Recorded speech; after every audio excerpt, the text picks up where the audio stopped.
right, and welcome back. That was another hot joint by Young Sapien. And we are Samuel Blake and Andy James back at it at Unsolicited Opinions from the Middle. Two middle-class, middle-aged, midlife crisis-riddled men stuck in middle management from the Midwest giving their unsolicited opinions about everyday occurrences, past, present, and potentially future. Today, we have the sheer unadulterated pleasure of having two gentlemen with us who have made it in their own right. One gentleman with us. Two in spirit. Doing the work of two. Right. And Andy, why don't you do the introductions for these folks? I would love to. This gentleman is named Tim Pilleri. Tim Pilleri and Lance Reenstierna, they are owners, co-owners each of Crawlspace Media that they started officially in 2017, but they've been at this since about 2013 together on a particular documentary effort on missing persons. I have had contact with them professionally on my private investigation side, so I am familiar with Tim and Lance. We're friendly together. I've been trying to become friends with them, Blake. And like really hard. Going right now? It's not going so hot, and it's okay because I know that it's hearts and minds. Where are you at in the relationship building phase? Are you storming, forming, norming? I am mostly doing a lot of storming. I'm finding a lot of storming text messages, not always responded to. So you're texting and not getting a response. So you feel as though that your attempts at friendship are going either unheard or unanswered. They're busy men. They're very busy men. Now, unfortunately, Lance can't be with us, it seems. Like, what's that? Hey, I'd love to hook back up, but I'm really busy. Or do they just don't say anything? We'll let Tim answer for that. In fact, we're going to go ahead. We're going to talk about cancel culture tonight, right? That's our big topic for the evening. You bet. You bet your dollar. You bet your bottom dollar. You betcha. That's a good Middle Coast phrase. Oh, you betcha. You betcha. That was your first words, wasn't it there, Minnesota? Yeah, it was. It was my first words when I said, hey, can I go? Well, I didn't say all that. I pointed to the lake and the ice skates in the corner. How could you miss them? You got 10,000. Dang. Oh, you betcha. Sure, you betcha. Thousands and thousands, not even 10,000. Hey, I want to hurry up and we got Tim in the green room. I want to hurry up and bring him on because he is a busy, just fantastically busy philanthropic genius. And I don't want to. Tim Pilleri, also known as Tim Kardashian.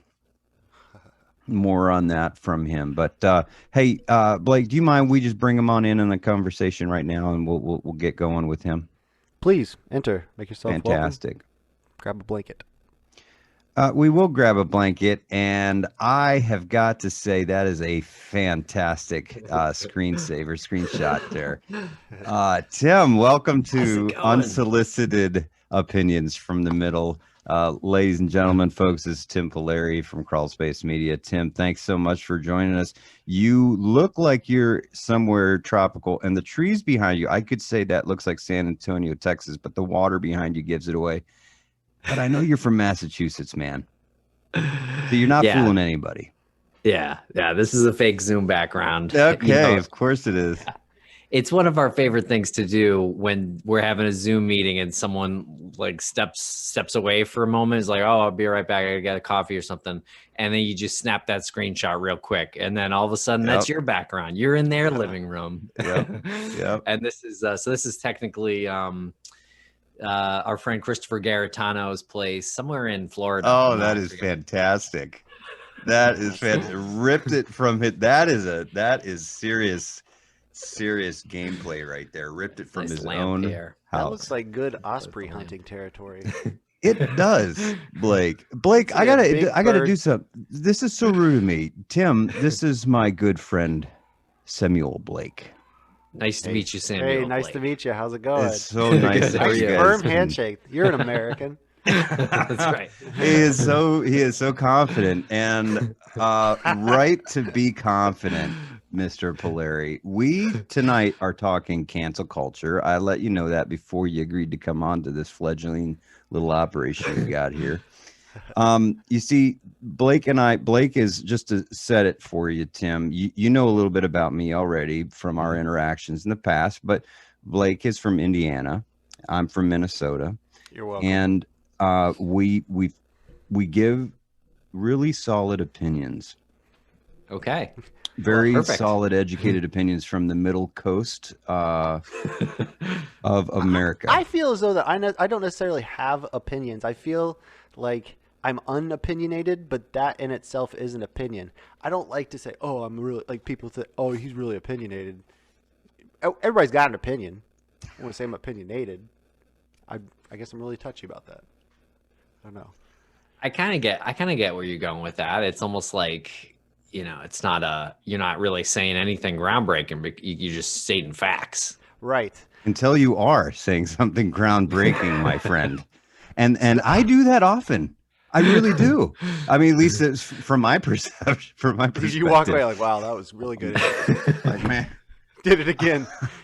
yeah. Every day Left I'm them in- just left them flooring in myself. tatters. Yeah. Nothing else matters. Woo. Job well done. So with that, it kind of leads directly into cancel culture because of the confidence that's necessary to get out and do these things, that it can, I guess, overwhelm and take control of your druthers to steer your brain into making a huge crash decision and destroying your life. But should a rash decision of either, texting or speech during some type of inebriated event, cause you your livelihood? No, I mean, in a vacuum, I'd say no, of course, but I just think it's a case by case basis, right? Doesn't it matter what someone did? Where's the line? I'm not going to forgive Harvey Weinstein. Oh yeah, no. He's canceled. I know which side of that I'm on. Right. But that's Firmly. like a serial. That's a serial event. Yeah. From Yeah, that's a made for years TV upon event. years. So something along those lines. Harvey Weinstein. Would you consider Harvey Weinstein cancel culture? I mean, is Miramax still up? Oh yeah, for sure he's canceled. Well, You don't He's canceled, see. but I think that it would have to, because everything that he owns underneath it. Oh, I see what you're going. Yeah, Where you're yeah, going with yeah, that? Okay. yeah. So that means Good Will Hunting. I mean, I'm sorry, I'm from Boston. That Right. movie is not canceled in these pots. Nope. And his name's all over it. Yeah. Yeah, That. you Oh can't go man, ba- I that is mean- such a great accent. I love that, Tim. Thank you so much for that gift. Hey, Tim, Blake. Before we get too much further into cancel culture, Tim, we're going to actually rely on some of your experience. Not suggesting you've ever been canceled. However, that is a valid question that I would like to ask you. I think I've been canceled, and my wife Ness, right? She and I talked about this the other day. And I expressed to her that I thought I'd been canceled before. I wasn't sure, not entirely sure. I actually posed the question on Facebook privately to my private group of friends. They thought I was ridiculous for even asking. It's just a waste of time. Why? This isn't even part of the national discussion. Shouldn't be part of the national discussion. But we'll get there, Tim. But we don't have. You are such a busy, important, philanthropic man, producer, actor, writer. Am I podcast self-made man? What else? What am I missing about you on the surface? Just on the surface, Tim. You look good. Yeah, Thanks. He is a good-looking dude. I mean, The lighting. yeah. Well, and your friend's living room helps. That- It is really that what it brings was? everything That's the- together for you. Yeah, the lamp here. That's the lamp. Gives you that warm glow. Birds of prey. It's present. And the birds That's of prey. right, Is that a crow sitting on that Yeah. lamp? I wonder. Yeah, I think Is that I an believe apex so. predator? I really appreciate that you Top of the look food down. chain. Tim, that you looked down as though you were. I mean, what an actor! See, you got chops, kid. You've got chops. That was the first thing that they told me when I went to improv school. Lesson number 1. Yes. They looked at me and said, "You got chops, kid." And when she said that to me, I knew acting is where I wanted to be. But Tim, I'm not credited anywhere. And sir, we've got an actor in front of us, Blake. We got an actor, producer, writer, talent extraordinaire, man, talent extraordinaire. So Tim, please, we did introduce you a little bit before we brought you out of our green room. And did you enjoy the wet bar? I did. Yes. I'm still sipping on, I'm still on something from the wet bar. and Blake is still wet. He says that's fantastic. Can you do us a little bit more justice and tell us about you, Tim, and give us a sense of what we're middle coasters, as we said. Where are you coming from, Massachusetts, and a little bit about you. Sure. Yeah, I'm born and raised in Medford, Massachusetts for about 25 years. And then I moved to Los Angeles to pursue acting. I was kind of a terrible student throughout school, but ended up taking classes at a community college and Middlesex, shout out Middlesex. And acting was something I got A's in effortlessly. And I was like, oh, and this is really fun. And there's women around. And if I'm really good at it, I can make a lot of money doing it. And I get to live in California. Wow, sign me up. So I lived the dream. You went out and you lived that dream. Well, I would say no, not exactly, but that was the attempt. Well, God bless you, man, for trying, because most people won't even leave the front door. It has been my dream since I was a kid to get into Hollywood and act and have fun and make people laugh, make people feel things, whether they're crying, they're angry, or they're happy, or they think you're stupid, or they hate you. That's right. You're right. I love it's all that about feeling. Emotion. Yeah. Evoking emotion. Yeah. But to have the I mentioned this on one of on your show a few weeks back, intestinal fortitude, to have the intestinal fortitude, man, to make that leap. Tell us about that. Well, I really just felt like I had to try. And, I mean, again, there was no, it wasn't much of a decision, for me. And, you mentioned something earlier. You said that an instructor at improv told you had chops, and I could believe that, because the first lesson to me that I learned was you can't be self-conscious when you are acting. So that was kind of, that led me, I guess you could say. I was like, well, I think I'm good enough as those people that I see on screen. I still don't know if that's even true. If I was, I can say for sure I wasn't passionate about going on a bunch of auditions and doing it that way. Mm-hmm. No, I didn't have the energy for that. It's a real slog. Imagine a day in Los Angeles, and if you're gifted enough to have 2 auditions in a day, you're going back and forth in town, and you're sitting in traffic. A different way than auditions? Well, so that was kind of what I tried to do. Otherwise you'd be sitting in traffic all day, and probably not get a role. That's just the odds. I'm wondering, Tim, if now today, I'm so sorry, but I'm wondering if now today Zoom type engagements like this, if they're not changing some of that landscape that you experienced back then. What year were we talking about here? I first got out there in 2004, so I was trying to act probably in those next 5-7 years, something like that, that way, a little bit dipping my toe in here and there. But I think that you were dealt a real unfair hand by just the lack of technological advancements from 2004 to now. There was a lot of opportunities missed that I think you could have really taken advantage of. Audition wise, less traffic, and you probably would be so big that Andy and I wouldn't even be able to talk to you right now. You have no idea how far out on a limb I went to get Tim on this show. You have no idea what I had to do. I had 2 children. Oh, No. I've only got one, so. I don't know. now. To be honest, I don't think I was as good as other people. Like once I finally got out there, and I know I didn't have the energy. You know, I think I might have been a better theater actor than a screen actor. I think there's a possibility of that. But I know that I loved doing it, and I think I might do it again someday. And so I transitioned into like producing and writing and things like that, and that gave me some roles. And that was really probably pretty much the only way I got roles, was creating them myself. So yeah, you kind of have to. I think even actors, you know, even big actors today, like they all have their own production company and end up being the producers of their own movies, because you can't just sit around waiting for your own, you know, for the roles to come. Yeah. And So- it was good. It was fortunate. So I ended up learning how to do a bunch of other things too, like casting and editing and camera. Yeah.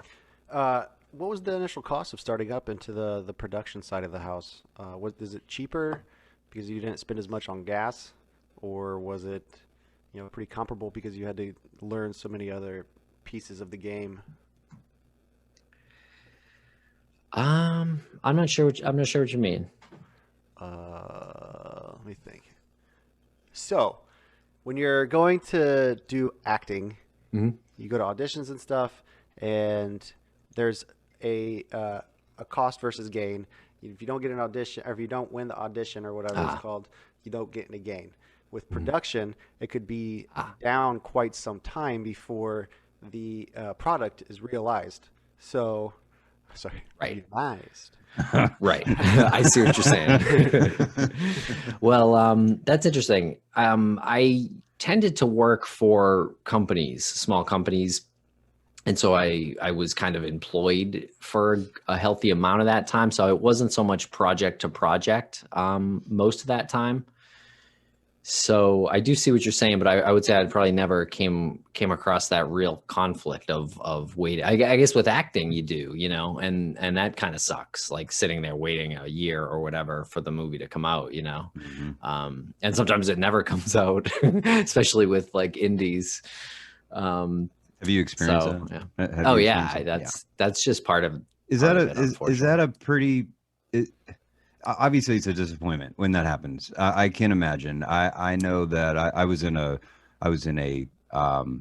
play about a year and a half ago. We were really hoping to do about a year ago. We were really hoping to do more. It was right before the pandemic started.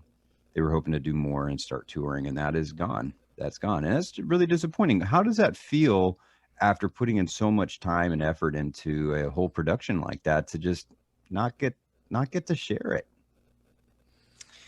Yeah, it's such a collaborative effort that I think you kind of know, you know what you're getting into. I mean, unless you're getting paid for it, it's the whole thing. Like I guess, you know, a lot of independent productions, there's like 50-50 chance that happens, I would say. It just never gets finished, you know. But Andy, you should go out for acting now, wherever the nearest town like that has commercials and things like that. Because I swear to God, so I ended up getting into casting, and we would need men like my age, your age, and Well, it's you just couldn't raining find men them. out there. It's raining men. I mean, I've heard this said often, especially lately, that there are plenty of men around that are ready to take on whatever job you need them Well, in. it's funny that you bring it up because Andy was just offered geez.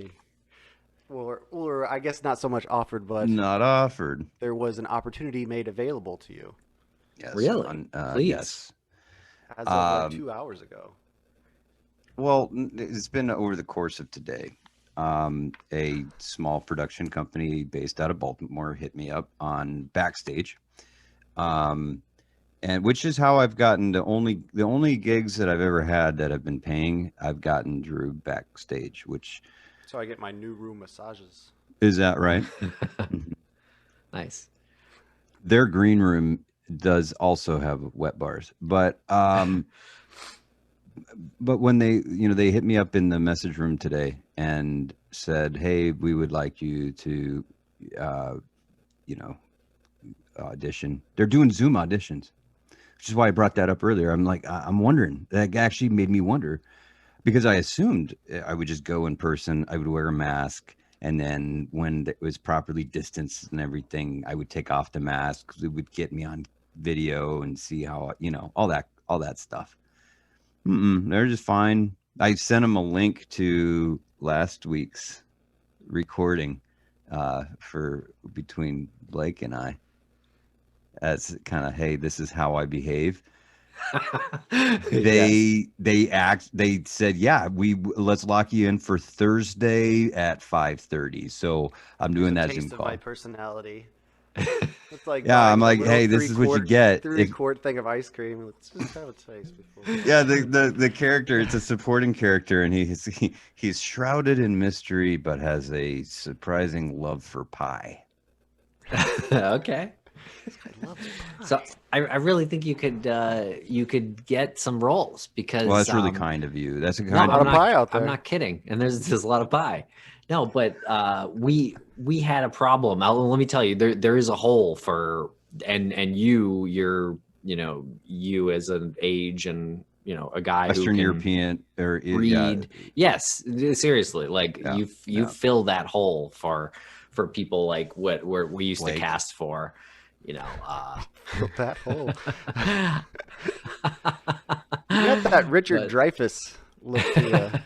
Well, you could shave the beard too, and you could play like mid-40s or something, and then you could go all the way up to, I don't know. That is like, you could have a range. You'd be on there. 90210 as a 17-year-old. hang on.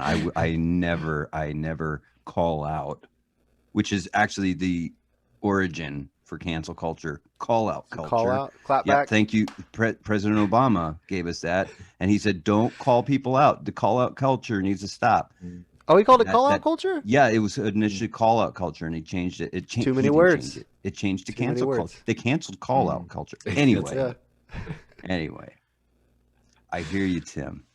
I hear you. Yeah.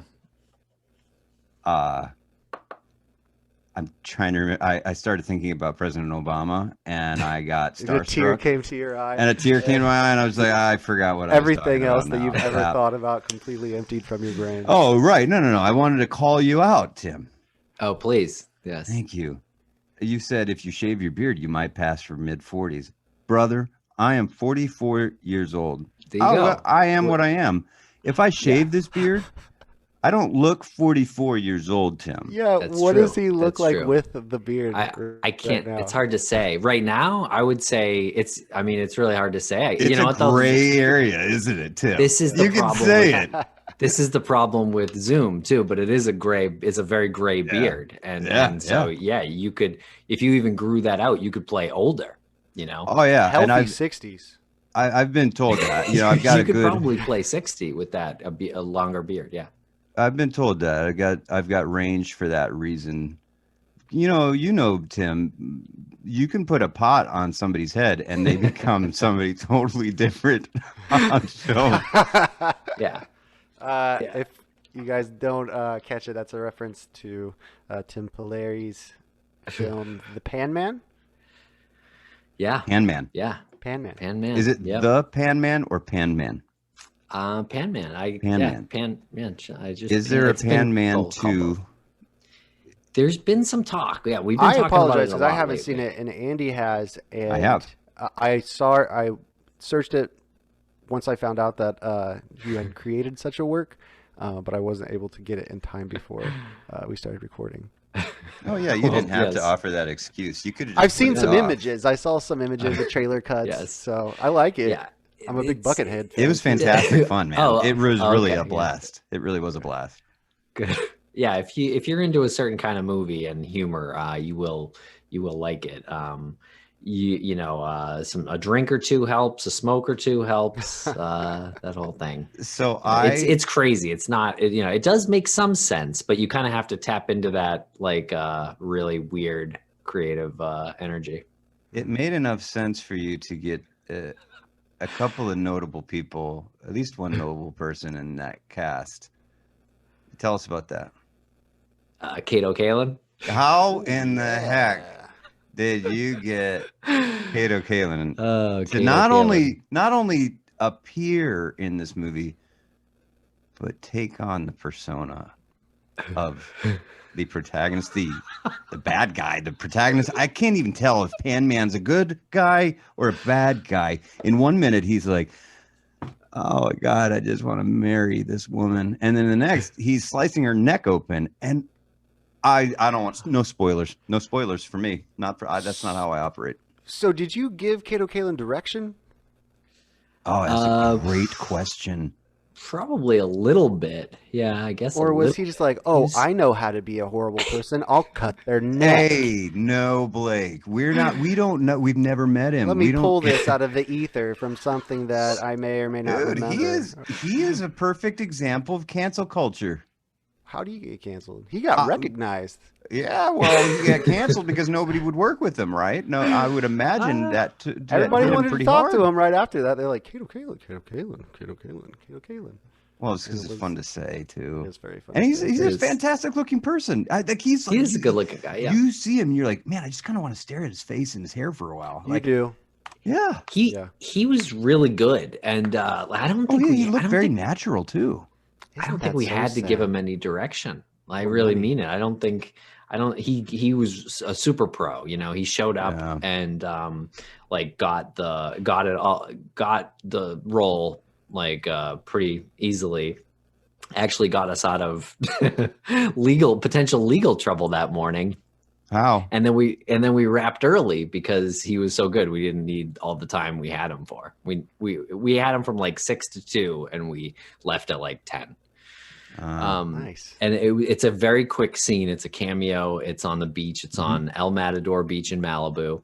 And there's this little parking lot above the beach. And it's like a long staircase down. And we met Keto there at 6 a.m. And there was 4 of us in one car, the car that we needed for the scene.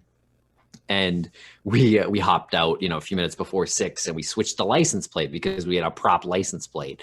The prop license plate said House, which was actually named after a character in the movie. Or actually, I should say the character in the movie was named after the license plate because we had the license plate as a prop from a different movie.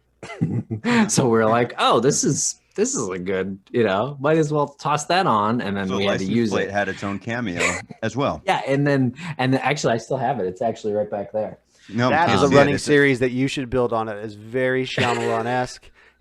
It's always been the license plate. A demon lives inside House, the license plate. But it's so annoying. If we were to have forgotten it. Shaun of the Dead, Cornetto. We don't know Cornetto here in the United States. We know them as ice cream cones that have this paper wrapping on it and this little white spot at the top that has presumable ice cream in it, right? Drumstick. What? Drumstick. Yeah, except it's flat topped. Yeah. Right. And every one of their series, it will feature a Cornetto wrapper or a discussion about a Cornetto.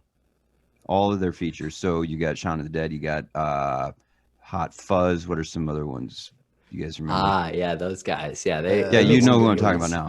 Yeah, I like them. Yeah. I have no idea. That's the genre, Tim, that I had it introduced me to. Oh my God! He has the bucket. There is nothing more that needs to be said. And your head just disappeared. You don't realize the superpower that Panman really has right now. You can't. Oh, wait a second, turn off Tim. The filter here. Here we go. Tim. Oh God, that is beautiful. That is such a beautiful thing, Tim. What you don't. You were an inspiration to J.K. Rowling for the Cloak of Invisibility for the Harry Potter series. I'm really happy that you said that, Tim. I'm really happy that you said that. Mm-hmm. And so that is the original Relict piece. That is, yeah. That's the one from 1999. Is the that pan came from Medford High School in 1999. Yeah. Was this a school project thing? Or it actually was. It was basically a school project. It was almost like extracurricular, I guess. Curricular. But we had a vocational school attached to our high school, and and I like gravitated towards film and acting, as we kind of talked about, and we were walking through the kitchen during film class, like going outside or something, and that pot was there, and I just put it on my head. I took it off the shelf and put it on my head and started walking like an idiot, and the whole class laughed. People were laughing, and a counterculture superhero was born. It was, and then the teacher was like, "Oh, bring it, let's go outside," and then we used it. We used it in the woods. In the woods? And, in the woods. And what for in the woods? Like it was like right after Blair Witch came out, so I think that was the inspiration there. I don't really remember what the storyline, if there was one, but there was, and actually that took place right here in Maryland. That's right. Yep. That's right. And there's a buddy of mine. The road. Yep, buddy of mine who's from there, from that area, that neck of the woods. No, I like that. I like Elk that. It's in Elk Ridge, isn't it? No. What's the woods? It starts with a P. Patuxent? It's not the Patuxent. Patuxent? What's the other one? It starts with the a P. Probably something different. Something different. Yeah. Tim, are you familiar with Maryland? Hardly. No, I've been a few times, but Do you know where it is on a map? No. That's mean because you're from Massachusetts and we're just south and we are the same. Start with the same two letters. Of course I do. Yes. I know I'm not from Maryland, but I'm going to defend Maryland right now just because I'm here. We give Massachusetts so much credit because it seems like everybody who's famous is from Massachusetts, and they're all very successful. All right, calm your britches. He's messing around. He knows where it is on a map. However, I will call you out, Blake. Now, I'm not going to cancel you. I'll call you out. You remember that time we were talking and you asked me about the Mississippi? You said, is Minnesota west of the Mississippi? And I say, yes. He says, is it east of the Mississippi? And I say, well, yes, it is. And does it run through? And I said, yes. And he said, why didn't you say that in the first place? And I said, well, I'm just answering your questions, man. Tim, let's get back to you, man. Let's get back to you. You are such a fantastic guest, and I gotta say, you are our second guest. Oh, our second honored. Guest. That's very cool. This is a place of honor. I gotta ask Our first guest you, was a scientist. Oh well, I'm not kidding. He was a embarrass me. scientist. He is, and an Fuck. Air Force Air Force officer, retired his commission. Why don't you just call me an asshole? Well, no, I'm not going to call you an asshole. Thank you for your service. But I will ask you to thank our previous guest for his service as an Air Force officer. Thank you, Mr. Scientist. we will pass your thanks. We'll pass your God bless thanks you along. all.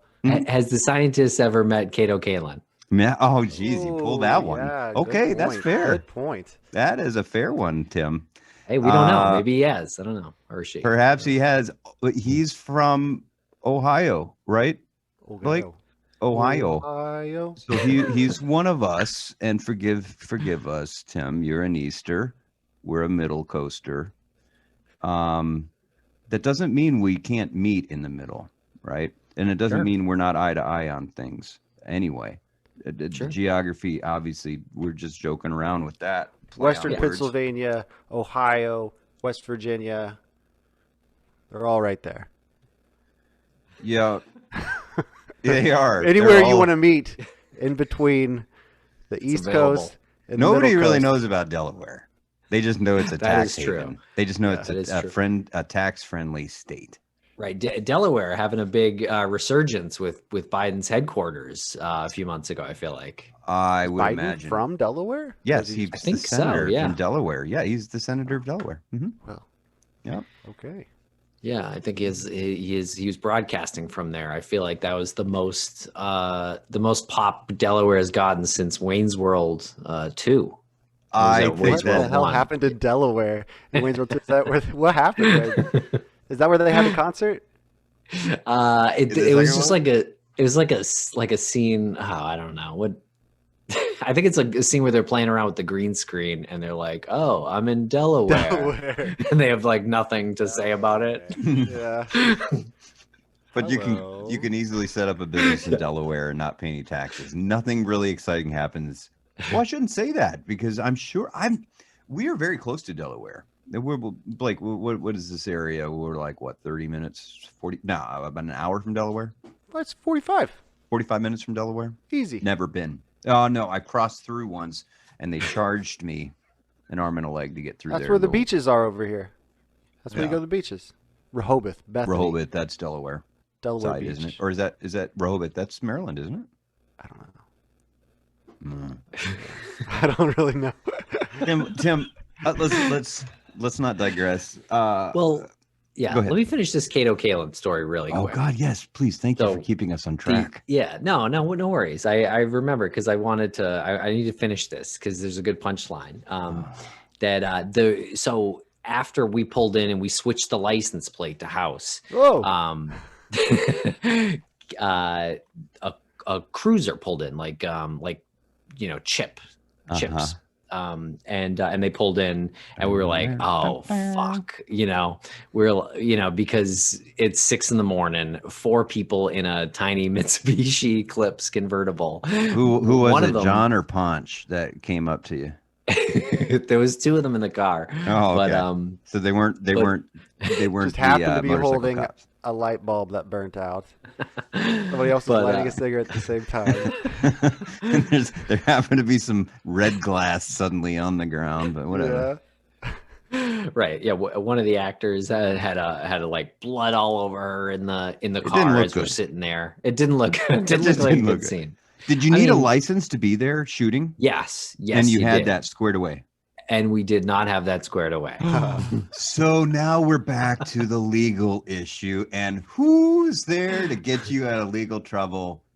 But Keto Kaelin. Keto What a Kaelin beautiful pulls in. fucking story.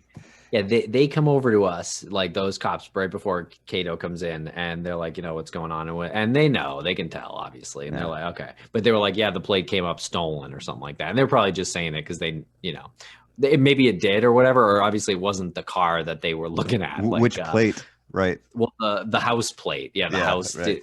So it came up some other car, and they came over and told us that, and we're like, look, we're waiting, it's a movie, obviously, we're gonna get out of here in a minute. and then Keto pulled in, and they smiled, they smirked, and he just said, hey officers, how you doing? And they were like, all right, They knew. carry on. Yeah. They appreciated it, I think, though. When and Keto never knew we didn't have a permit. Like, that's how like easy breezy it was at that point. To Like, there this wasn't a scene. He day, didn't even know. he doesn't know. Yeah. To this day, Maybe he not. doesn't. That's great. He probably doesn't, or maybe we might have told him at the end of the shoot. I can't remember. I hope he does. I mean, I hope he didn't know, and then I hope he gets to see this somehow. And he's like, That'd "Those be sons great. of bitches." I knew they were up to some shit. I wonder if it is the cops, like they think it's so funny that Keto Kaelin's there, like we gotta go, or was it just like, oh God, Keto Kaelin again? I think He's probably the hardest working man in Los Angeles. He's at every crime scene that might be a crime scene, but is actually just like a death portrayal.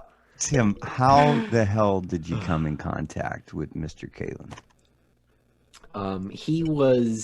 He was friendly with someone who was in the movie. This fellow named L.J. Jennings, Les Jennings, who plays Bo in the movie. He's a very muscular dude, and Bo is like a demon hunter in the movie, and he does stand-up comedian, L.J. Jennings, and I found him to be hysterical, and we did some movies with him, or a movie or in a webisode or two with him or something, and he was always so funny and great to work with, and so I'm going back into the recesses of my memory for some That's of okay. this. We're going with you on this fun trip. I love recess.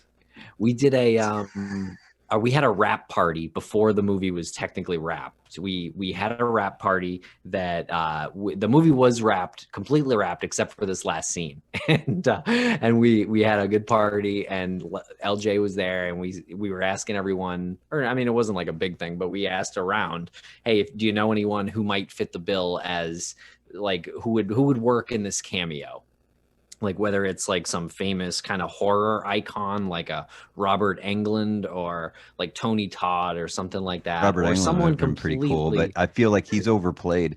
I honestly, Kind I of think you is. scored fucking huge. Pardon my French, but you scored fucking huge with Cato. That was amazing. When I saw that, so I went. I'm a private investigator. You know that. Yes. So I did a little bit of private investigation, a little bit of background digging before I, had Oh, you on here. good. And Good. that's where I found this gold on IMDb, which I understand doesn't mean it's all fact. I get it. Yeah. Not everything you read on the internet is fact. They got a However, beautiful webpage. I do understand They do. from your IMDb page, Tim, that you have a book and you sold millions of copies of this book. What? That is partially halfway true. That cannot be book? an exaggeration. That has to be full true. The book is something I don't talk about or promote very often, Why but is it's that? called 11. Why is that? I feel like it's personal, and Okay. I guess let me describe the premise. Okay. Because if you don't want to talk about it, Tim, it's okay. No, I don't mind talking about it. I don't mind. Okay, cool. It's called 11 Days. It was about a kind of a crazy time where when I first moved to LA and I started experiencing synchronicities and things like that. And I kind of just like leaned into it and kind of like went with it and saw where it would go. And it's a very dramatic thing to do. Obviously I'm an actor and things like that. And I had nothing else going on. So I kind of had the time to do that at that moment. And I was like, oh, maybe I'll write this. So that kind of led me to, and the book didn't come out until like 8 years after this happened. So was that How didn't old end were up you being when the you reason? how old were you when you finished writing that book? Finished writing it. The experience happened when I was 24 and I finished writing the book maybe when I was like 30, Okay. 32 or something like that. So this is pretty raw. This is still pretty raw for you. I mean, because I Kind know of. no, man, when big things happen to me in life and, when like all of us and 5 years, 6 years ago, it doesn't mean anything. If it's a big thing, Yeah. man, it sticks with you hard. And this was raw and you put this into your story. Yeah, it was the story. I felt like, and this is, I guess, back to why I don't really promote it much. It was so personal, and it's almost like hard to describe some of the things that happen. But I did feel like if anyone ever needed it for some reason, they could find it, or they would find it. So that's one reason. I don't know, and that doesn't even really make that much sense, to be honest. If you don't promote it, no one's gonna fucking know about it. It makes perfect sense to me because there's a lot of things that we do as artists without the intent that they get publicly displayed. I'm looking back behind me. I've got pictures, paintings that friends and family members have done for me. Those stay in my house. They don't go in public display. It's okay. Yeah. So that's good, man. I'm another thing I'm super, super impressed by, Tim, taking the bull by the horns, something that impacted you, and you wanted to share it in a way that might help somebody. Is that what I'm understanding? Yeah. It was a confusing thing, and I'm actually still learning about what that experience was, because for a period of time I thought it meant that I had like a mental illness or OCD or something, seeing these synchronicities. But can you talk about know those synchronicities a little bit, because that stuck out to me. I'm interested in that. I know that everyone has experienced this, so when you say it, I think everyone kind of has an inherent like nod of like, okay, there's been a time in my life where I've woken up and I've kind of hummed this song, or I sang this song out loud, and then I got into the car and that's the song that's playing, and it's like, well, that's fucking weird. What are the odds of that? Yeah. Yeah, definitely. I have had dreams of something happening very benign and then woke up and that exact same thing happening. My parents walking through the door or like the dog jumping at the window. And then, yeah, the common reoccurrences over and over again. And this was happening to you, these same thing like Blake was saying, these common occurrences that was happening to you regularly at 25 out in LA, roughly 25 out in LA. Yeah, it's kind of hard to describe without second guessing it now, because when I think about these things and some of the exact examples, well, actually, probably all of them are like leaving my head now, because they're they're hard to describe because they're so kind of personal. Read the book. Is that what you would suggest? Yeah, check out the book. Why not? Right? Because I actually, you're not going to plug it, but for someone listening to this who might really appreciate and value something like that, Tim. It's got a lot of good reviews. If you're a Prime member, all good reviews. Yeah, if you're a Prime member, you've got access to it. Yeah, it's short too. It's very short. It's accessible. It's a good read from I skimmed what I could view without downloading it last night, because I just finished watching Panman and I was pretty tired. It was like 12:30 in the morning, I think, when I emailed you, Blake, saying, okay, I think I've wrapped up. We didn't want to fail you, man. We were not going to let this be a waste, total waste of your time. Not a total waste of your time. Honestly, this is a delight. This is a delight. That's fantastic. I love hearing that. I love hearing that. Good. Blake. I wish that Andy had divulged a little bit more of his private investigation upon you with me, but you didn't know that? Nice to have the same type of reaction. You didn't know? You didn't know that I didn't know. Tim and I and Tim's partner Lance, who you'll meet later, we'll have you guys back on. Yes.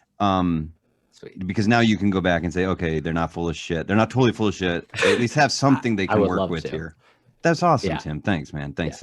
Tim, this happens every single time between Andy and I. He withholds a lot of information and tries to spring it on you to get your reaction in the moment, to capture that. Because he's giving this. It's fantastic emotion. It's raw. It's not for the person experiencing it. You feel like you've been betrayed. It's not emotion. It's sheer betrayal. You know what? Me and Lance do it to each other too. We do. We honestly do. I will go down. The only thing anyone will ever remember about Andy James is that Andy James is a man. It'll say this on my tombstone. Andy James. Here lays a man who played too much. And I find that exhilarating. I find that extremely exciting to know that, really, I'm pretty sure that's all anybody's ever remembered. To be continued. And so people are like, what? Did he fall? He plays too much. Too much racquetball? What happened? I could cure cancer, and that won't matter. I'll just be the guy that plays too much. So forgive me. Play too much saxophone. Okay, so focus on the cancer cure. I want my epitaph to read: respawn in 3, 2, and then it doesn't go to 1. Forever in stasis. You know, somebody's gonna want to figure that one out for themselves. Trapped in the waiting room. Trapped in the waiting room. Oh my gosh. Sorry, man. Okay, sorry, Tim. Totally digressed. Blake, you had some we've jumped around so much, I don't even care now. You had some very specific questions for Tim. I did, but I do have one outside of those specific ones we talked about. How did you get into the world of true crime? That was you had quite a range of experience here.